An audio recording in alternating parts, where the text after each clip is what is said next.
Bom dia a todos. Bem-vindo à nossa casa virtual Trabalhadores de Ismael.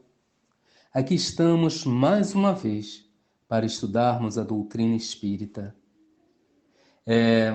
O nosso tema hoje é o preconceito na visão espírita.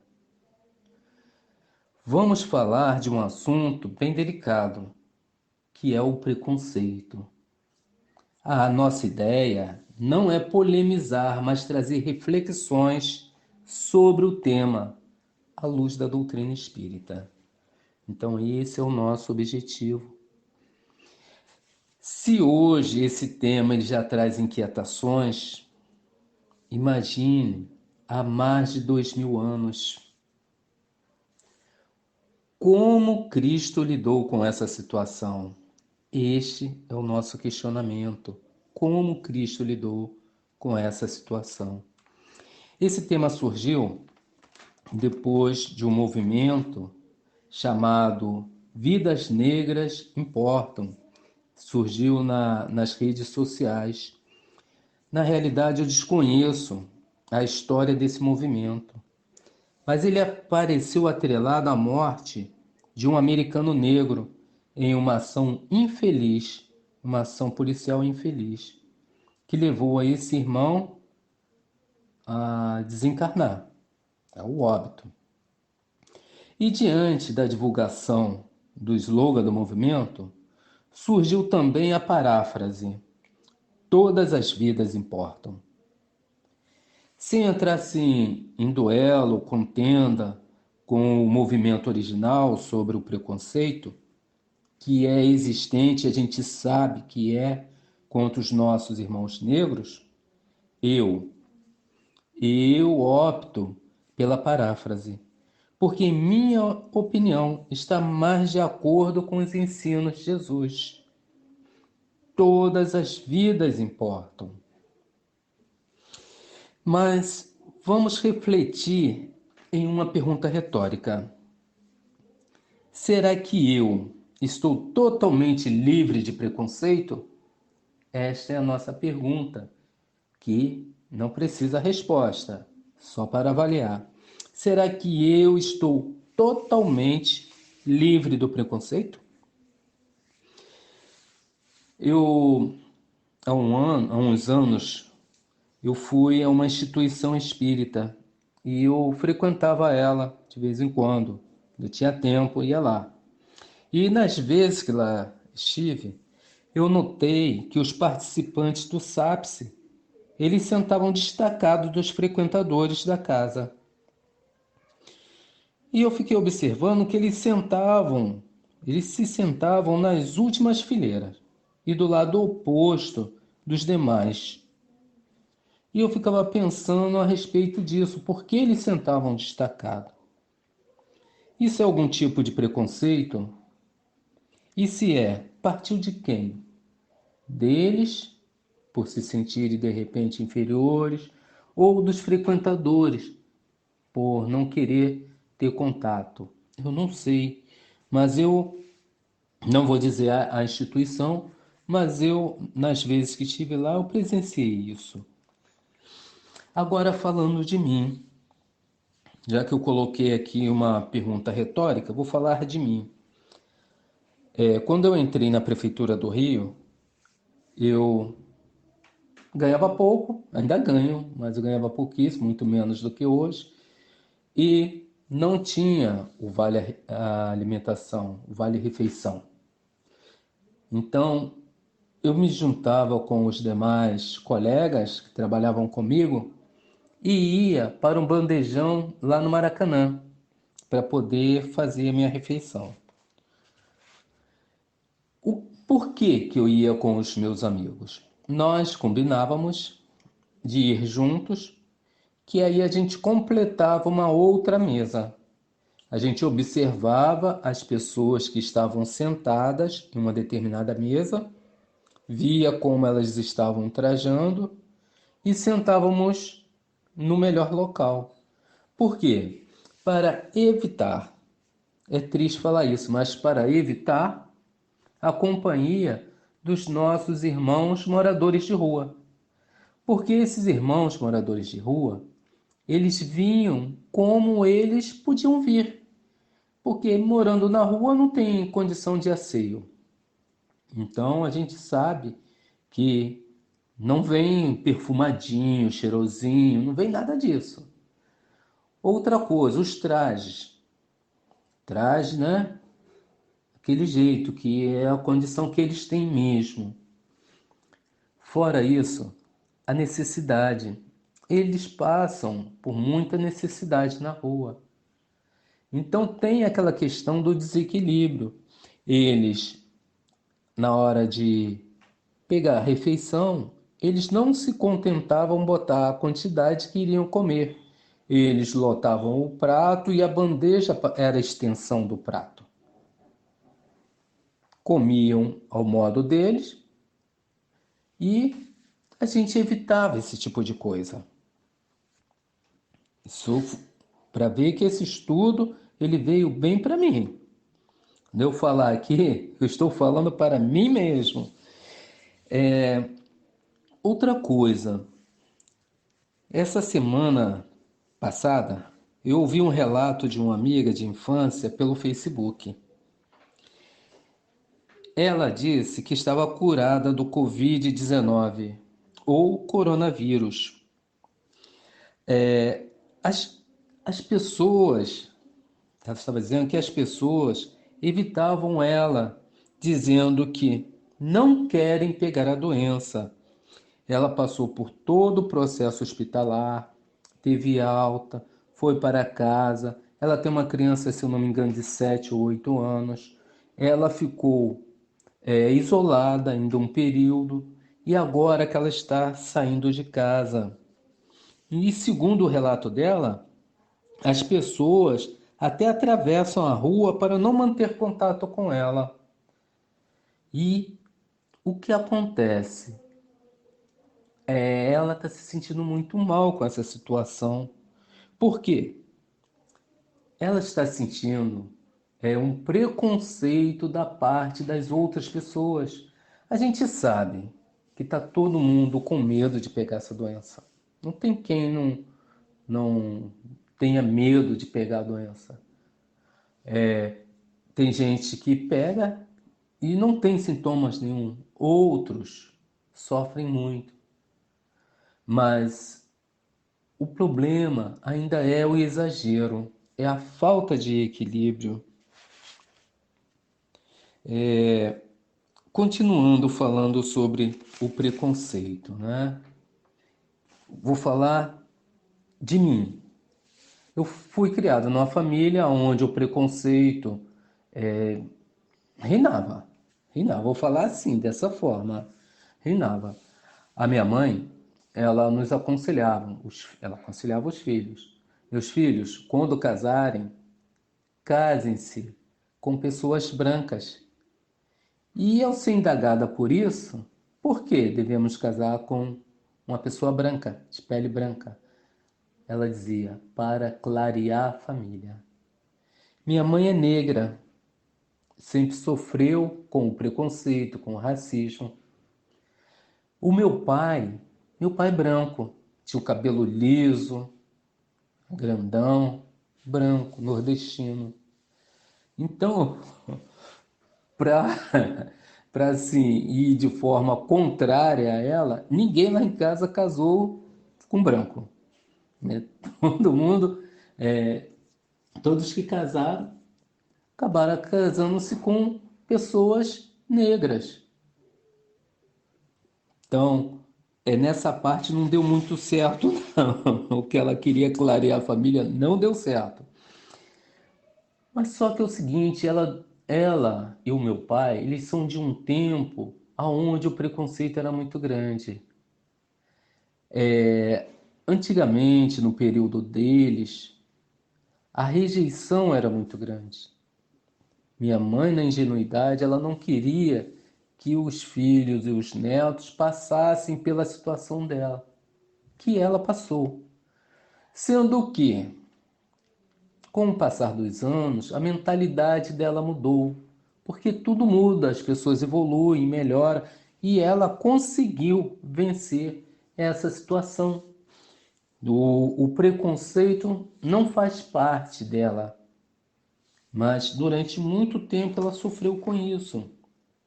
O meu pai, ele tinha um cunhado que desencarnou também, um pouco antes dele, um ano antes do meu pai, esse cunhado desencarnou. Mas, assim, esse meu cunhado era tudo assim para o meu pai. Meu pai sempre gostou muito dele. E esse cunhado, que eu chamava de tio, gostava muito do meu pai. Estavam sempre juntos, trabalharam juntos, eles muito, muito íntimos mesmo. E meu pai, quando eu era criança, meu pai sempre falava: o fulano, ele tem alma branca. Coitado, meu pai achava que estava elogiando o cunhado dele. Mas na realidade, ele estava reproduzindo um preconceito. Por que um negro de alma branca? Né? Isso não cabe, né? O preconceito está todo aí. Mas, como eu digo, o tempo vai mudando as pessoas. Meu pai passou a ter mais informações e venceu essa situação. Já não agiu mais desse jeito. Agora, a gente deve ter sempre um cuidado quando se fala de preconceito, porque diante de certas situações acontece o exagero. Então a gente também não deve pecar pelo exagero das coisas. Vou falar aqui de um pouco de intimidade, né? Eu chamo a minha esposa de Pretinha. Ô minha Pretinha, a minha filha mais velha eu chamo de Neguinha. Ô minha Neguinha. Eu tenho uma irmã que todos, desde criança, as pessoas chamam ela de preta, pretinha. Isso é um sentido afetivo, é usar uma palavra que possa ser considerada preconceituosa, mas de uma forma afetiva e não pejorativa. Então depende como a gente usa e também do entendimento do outro. Sem querer novamente polemizar, para muitos hoje em dia Monteiro Lobato preconceituoso. Eu cresci com as histórias do sítio do Pica-Pau Amarelo e eu amo. Possa ser que tenha, se realmente procurar, não é? A preta, a cozinheira e tudo, empregada, mas eu não consigo ver dessa forma, como algo totalmente negativo. Mas quantas coisas a gente aprende com Monteiro Lobato? E hoje em dia as pessoas acabam dizendo que ele é preconceituoso. E voltando aqui ao estudo, eu não disse a vocês sobre os livros que foram utilizados no nosso estudo. Eu utilizei a Gênese, o Evangelho segundo o Espiritismo e o livro Renovando Atitudes, caso vocês queiram depois dar uma olhada. Vamos lá, entrando no nosso assunto, o preconceito na visão espírita. Infelizmente, o preconceito é algo atual. É algo que carregamos por muitas encarnações. Há várias formas de preconceito, e partindo do princípio de que as diversas encarnações nos propiciam a oportunidade de usufruir de várias nacionalidades, credo, etnia, esta atitude se torna ilógica.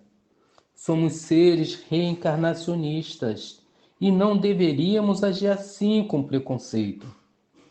Agora, se agimos assim mal, criamos infernos para nós mesmos, segundo André Luiz, porque a gente passa pelas diversas nacionalidades, passamos pelos diferentes credos, pelas diferentes etnias e também passamos pelos diferentes gêneros. Então, essa atitude do preconceito, ela é ilógica. Como professor, eu tenho que trazer o conceito, não é? Tem que trazer o conceito. E eu destaquei aqui o pré. Pré é algo que vem antes de um conceito. Então é a opinião concebida sem exame crítico. É fazer uma crítica sem avaliar, sem pensar, sem refletir, sem analisar. Como a própria palavra diz, é algo concebido antes, ou seja, um pensamento antes mesmo de se conhecer a fundo. Quantas vezes se fala sem conhecimento de causa? E a opinião de Kardec? Vamos ver o que Kardec tem a dizer. Kardec trata deste assunto quando menciona que podemos, em nossas encarnações, assumir diferentes papéis e gêneros. Tá vendo o que falamos antes? Nacionalidade, nascemos em diferentes nacionalidades, de credos religiosos e de etnia, de gênero, papéis diferentes. E o Espiritismo faz com que estudemos de forma consciente, de modo que não cabe esse tipo de conduta. Então, segundo Kardec, há uma crítica, há uma negação. Não cabe esse tipo de conduta. Na atualidade, um olhar mais amplo sobre tudo o que está acontecendo nos faz perceber o objetivo destes acontecimentos é despertar em nós a reflexão, o sentimento de irmandade e de empatia, levando-nos a aplicar os ensinamentos de Jesus. Olha como isso aqui é importante. Houve aquela ação infeliz da polícia americana, onde gerou todo aquele movimento que expandiu para o mundo todo. Mesmo diante de uma pandemia, aqueles irmãos eles foram lá com sentimento de irmandade, com empatia e aplicando o que? Os ensinamentos de Jesus. Houve excesso? Sim. Não dá para haver aquela homogeneidade, mas eles foram ali num momento crítico, onde eles poderiam contrair doença. Mas por quê? Porque houve empatia, houve sentimento de irmandade, porque qualquer um poderia estar no lugar daquele irmão que desencarnou, que do jeito que aconteceu com ele, poderia acontecer com qualquer um. Falando na Gênese, no capítulo 18, item 28 e 33, fala sobre a nova geração e os espíritos dizem o seguinte: isto é, a mudança tão esperada será de ordem social, moral. A nova geração faz parte principalmente da mudança de nossas atitudes morais, individuais e sociais. Quem lida com criança sabe o quanto essas criaturinhas vêm com a bagagem assim bem elevada, com princípios muito bons. Eu tenho a Aninha, a Ana Luísa, dentro de casa. É uma criatura que está sempre assim, agindo de forma carinhosa, com cortesia. Quando a gente fala que está sentindo algo, ela se preocupa, ela tenta cuidar do jeito dela, procura fazer algumas coisas. O lado moral, ela cobra, ó, isso está errado. Não é assim, não.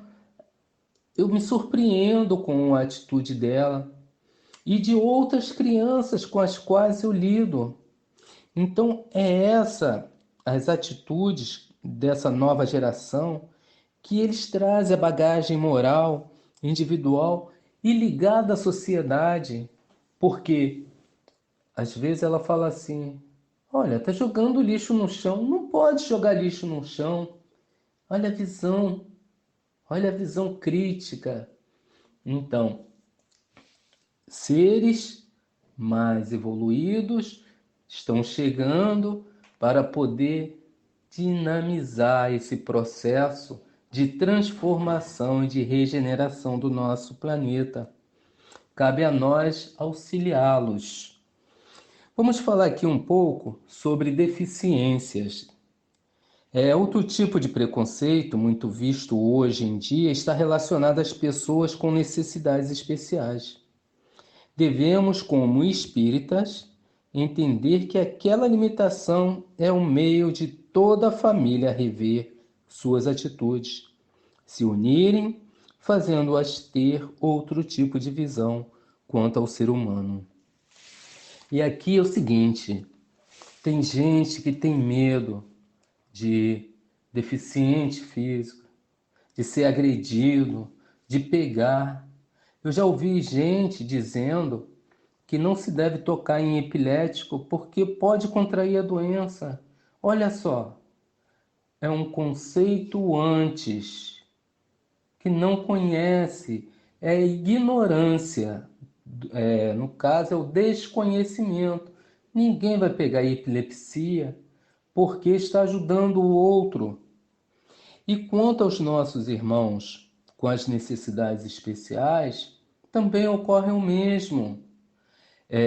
Eu frequentei humildade e caridade muito tempo, muitos anos, e eu sempre trabalhei no SAPSE. É um local que eu me sinto muito bem, eu gosto muito do SAPSE.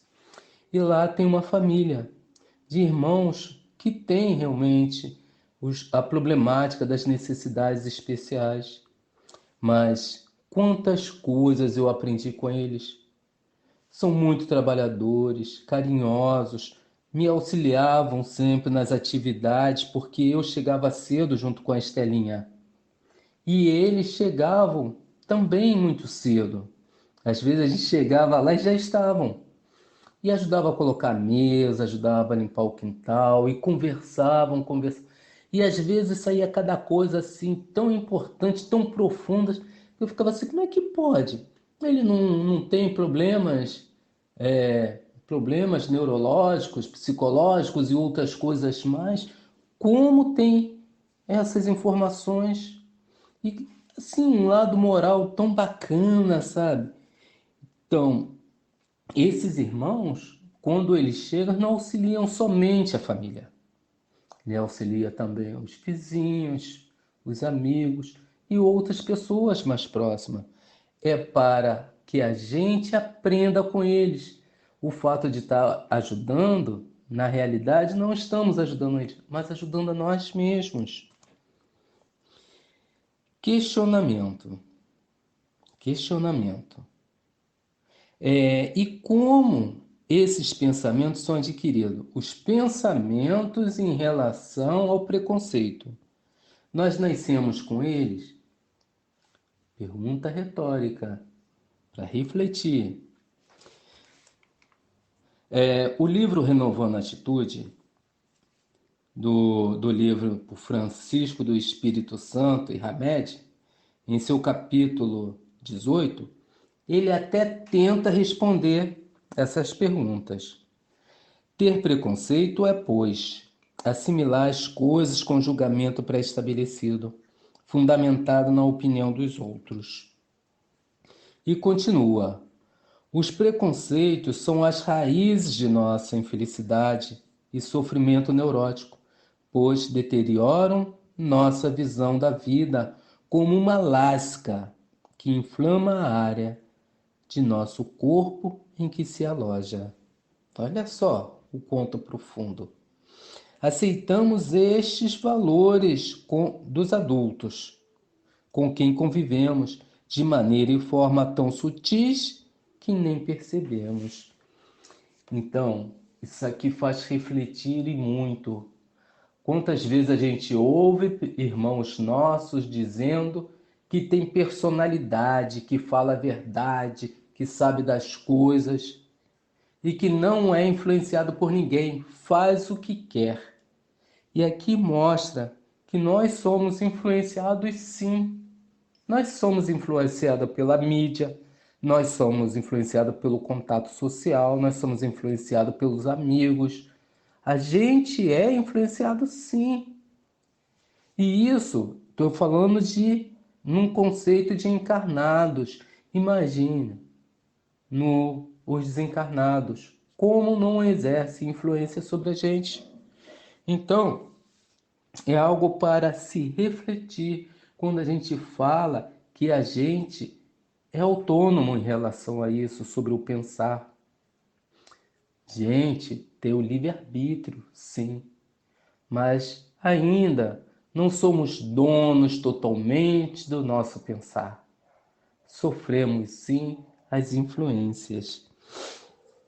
Mas isso não quer dizer que a pessoa não tenha personalidade, não é isso. Mas que a gente tem essa influência. Outros questionamentos. Desta forma, de onde vieram os nossos conceitos sobre religiosidade, raça, orientação sexual?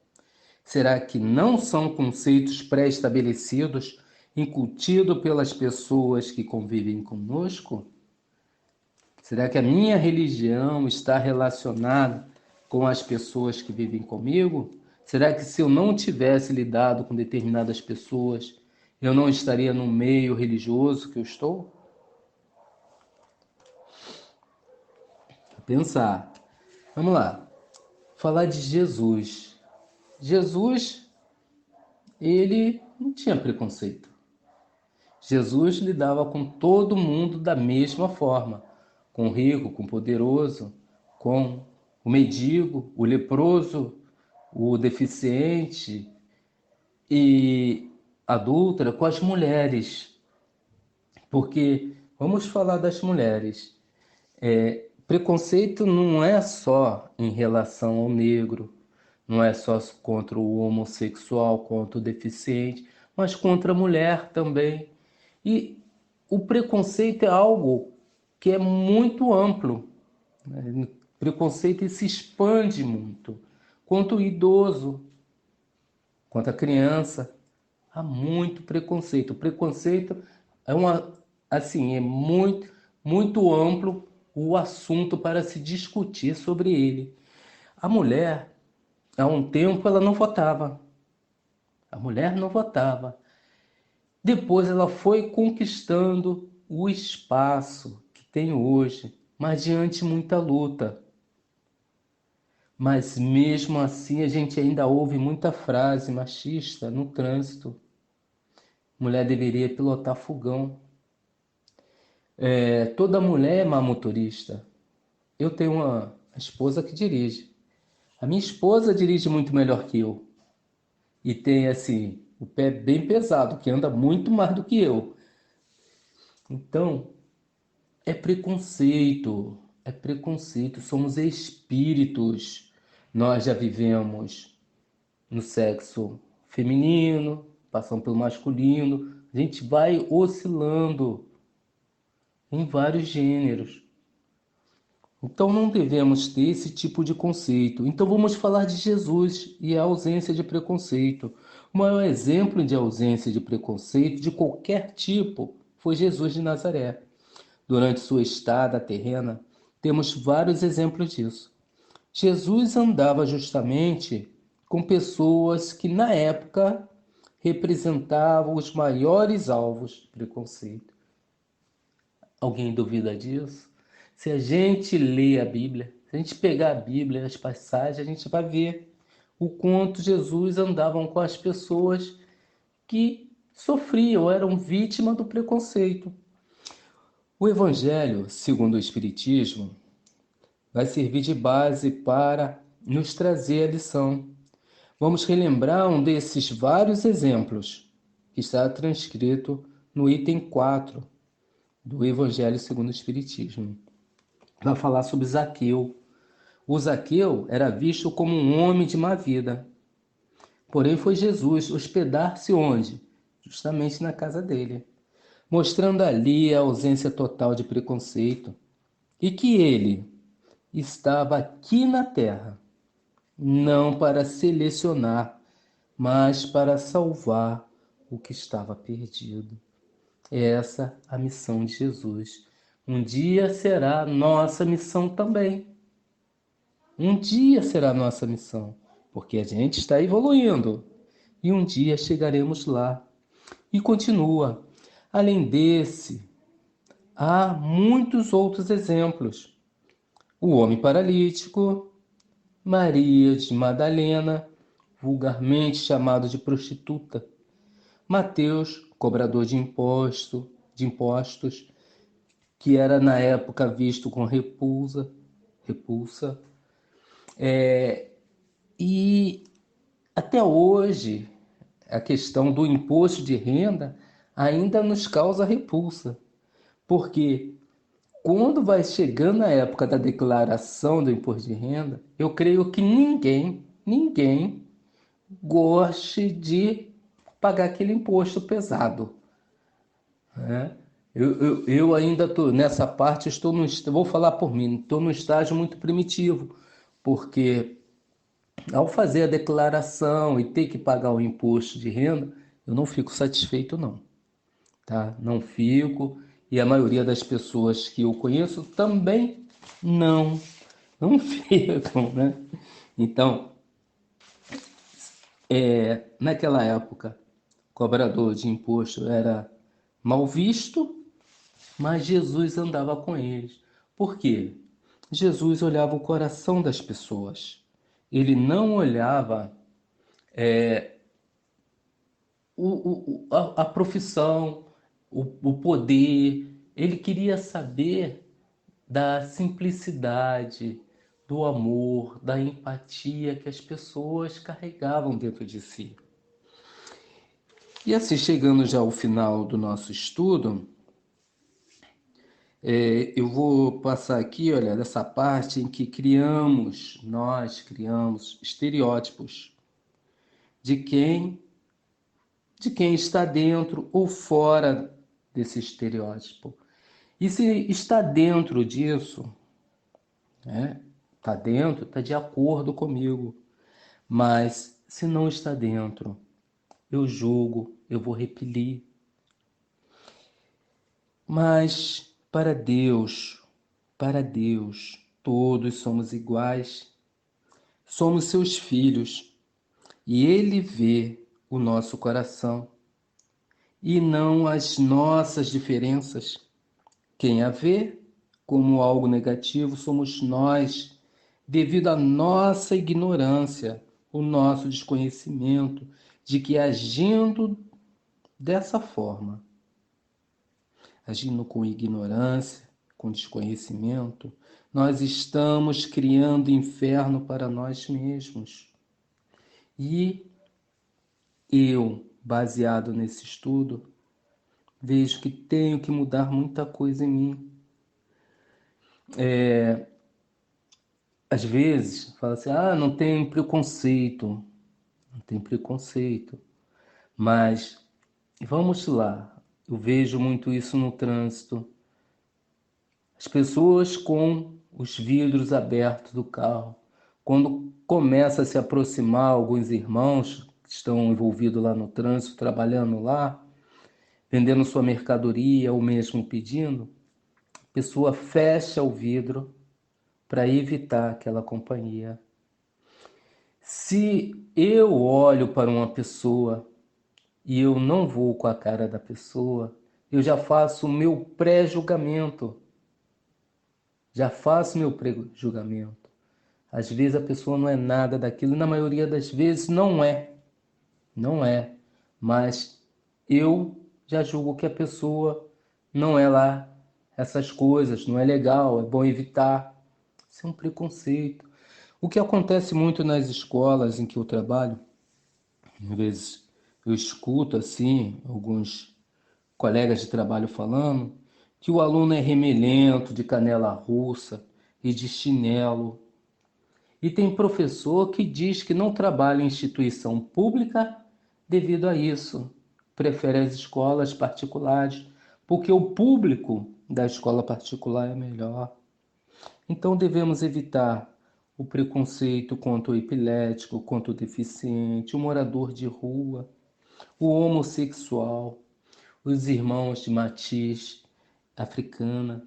Eu lembro que há um tempo uma garota foi apedrejada junto ao metrô por estar com a vestimenta religiosa, ela tem esse direito, por que que não? Contra o negro, contra o índio, quantos mendigos foram queimados? Isso é preconceito. Então, que o estudo de hoje possa nos trazer reflexões a respeito da doutrina espírita ligada ao preconceito e como Jesus lidava com essa situação e como eu devo começar a praticar para evitar não cair nessa tentação, porque como somos seres reencarnacionistas, às vezes, na maioria das vezes, eu carrego para essa vida, não como desculpa, tá? Não estou usando isso como desculpa. Carrego para esta vida aqueles preconceitos, aquelas coisas, aqueles vícios do passado para essa vida, mas que vem para ser consertado. Vem para ser consertado. Muita paz para todos, muito obrigado pela paciência e que Jesus possa ser conosco. Que assim seja, graças a Deus. E outra coisinha, deixarei 2 vídeos para que vocês vejam, não faz parte do estudo, não é complemento do estudo, mas são vídeos interessantes na minha visão, eu trabalhei com os alunos, eu vou deixá-los para que vocês vejam o tempo que vocês tiverem. Vai ficar depois do comentário, tá bom? Muito obrigado por tudo.